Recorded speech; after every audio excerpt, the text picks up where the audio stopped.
தமிழக வெற்றி கழகத்துடைய முதல் பொதுக்குழு நடந்திருக்கு.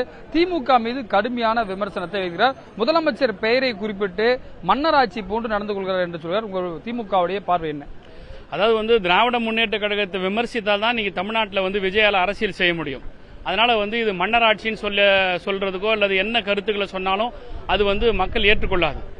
மன்னராட்சியா இருந்தா மக்களால் தேர்ந்தெடுக்கப்பட்ட ஒரு அரசாங்கம் இந்த நாட்டில் போய் மன்னராட்சின்னு பேசுறதே அரசியல்ல சிறுபிள்ளைத்தனமா தான் இருக்காரு. இன்னும் அரசியல்ல விஜய் கத்துக்கணும்ன்றதுதான் இதன் மூலமா தெரியுது. பெண்களுக்கு பாதுகாப்பு இல்லை தமிழ்நாட்டில் அப்படின்ற கருத்துக்களை முன்வைக்கிறாங்க. அது எப்படி பாக்குறீங்க?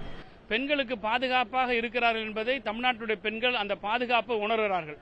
ஆனால் நேற்றைக்கு அரசியல் கட்சியை தொடங்கிவிட்டு ஏதாவது ஒன்று பேச வேண்டும், பிதற்ற வேண்டும் என்பதற்காக சட்டம் ஒழுங்கு, பெண்களுக்கு பாதுகாப்பு இல்லை என்றெல்லாம் அரசியல் செய்வதற்காக பேசுகிறார்களே தவிர பாதுகாப்பு பற்றி பேசுவதற்கு விஜய் அவர்கள் ஆதாரத்தோடு எவற்றையாவது பொது வெளியில் விவாதிப்பதற்கு வருவதற்கு தயாராக இருக்கிறார். நான் கேட்கிறேன், நீங்க பொதுக்குழு முடிச்சு பிரஸ் பார்த்தாரா விஜய்? பொதுக்குழு முடிச்சு பிரஸ் பார்த்தாரா விஜய்? எனக்கு தெரியாது, நான் அசம்பிளியிலிருந்து வெளியில வரேன். பொதுக்குழு முடிச்சு பிரஸ் பார்த்தாரா? முதல்ல பிரஸ் பார்க்க சொல்லுங்க சார் அவரை.